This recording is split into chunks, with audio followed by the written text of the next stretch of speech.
मित्रों नमस्कार। आज मैं फिर हाजिर हूँ ज्योतिष एक सत्य कथा की अगली सीरीज लेकर के।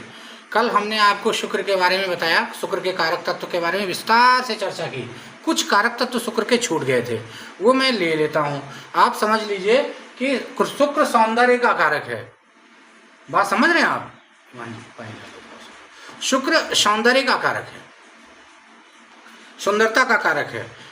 जो हमारी आपकी सुंदरता होती है शुक्र पर, अगर कोई बहुत सुंदर है तो समझ लो कि शुक्र उसका बहुत बड़ी है। ठीक है, समझ गए। और शुक्र औषधि का कारक है। भगवान शुक्राचार्य को मृत संजीवनी विद्या आती थी। जो है देवगुरु बृहस्पति से भी ज़्यादा ज्ञान था भगवान शुक्राचार्य को, लेकिन वो जो है देवताओं के गुरु नहीं बन पाए। देवताओं के गुरु भगवान बृहस्पति देव ही थे, क्योंकि ये माया प्रधान थे, माया इन्हें बहुत पसंद थी। तो कहने का मतलब ये है कि ईश्वर को वही प्रिय होता है, देवताओं को वही प्रिय होता है जो संसार से अलग होता है। तो इसलिए देवगुरु बृहस्पति देवताओं के गुरु बने। तो भगवान शुक्राचार्य को रिप्रेजेंट करता है ग्रह, कपागे को रिप्रेजेंट करता है। और गीत संगीत कलाकारी नाटक थिएटर जितना भी है ये सब जो है ये शुक्र के अधीन है। दवाइयाँ औषधियाँ, और गाय को शुक्र बोलते हैं और घी को शुक्र बोलते हैं, घी देसी घी। और हड्डी को भी शुक्र बोलते हैं। और स्वाद में शुक्र खट्टा है।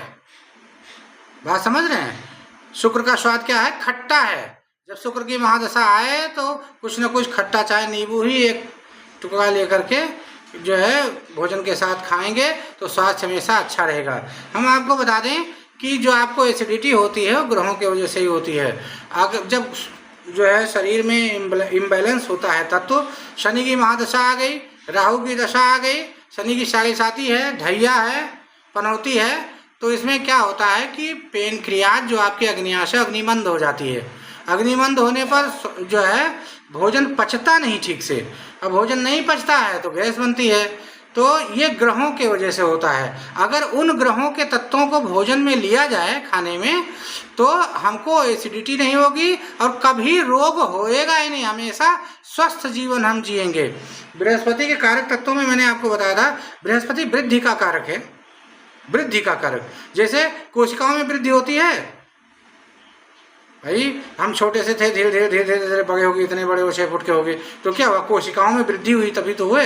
तो इस वृद्धि का कारक जो है हमारे अंग बढ़े, हमारे शरीर बढ़ा, हमारी हाइट बढ़ी, इस वृद्धि का कारक बृहस्पति है।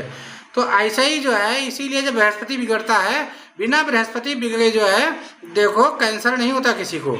जब अनावश्यक कोशिकाओं में वृद्धि होने लगती है अनियंत्रित रूप से तो वही कैंसर का रूप ले लेती है।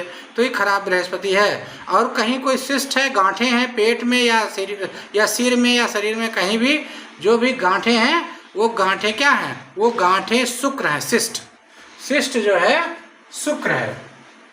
कहते हैं दिमाग में इनके क्या हो गया है? इनके दिमाग में सिस्ट हो गया है।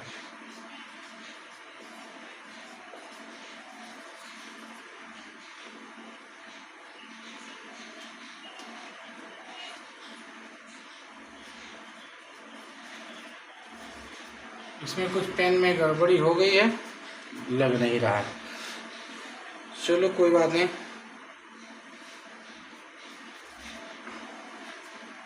तो समझ गए आप? अब रोग प्रतिरोधक क्षमता भी शुक्र है।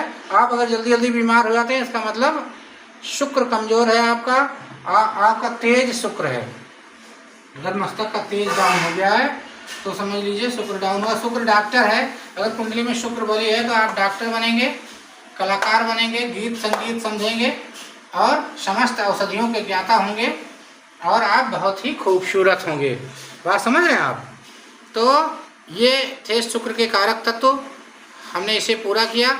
आप लोगों का सहयोग ऐसे ही बना रहेगा तो हम अब आगे शनि के बारे में बताएंगे बहुत विस्तार से, 2-3 वीडियो में बताएंगे, क्योंकि शनि का कारक तत्व बहुत बड़ा है, शनि का डोमेन बहुत बड़ा है। तो हम उसको 2-3 भाग में कवर करेंगे और उसके बाद में राहु और केतु को आपको समझाएंगे। फिर हम चलेंगे आपको सिखाने कि कैसे कुंडली देखते हैं, फलादेश कैसे करते हैं, किसी के जीवन में कौन सी घटना कब घटित होगी आप कैसे प्रिडिक्ट करें, ये सारी चीज़ आपको समझाने वाले हैं।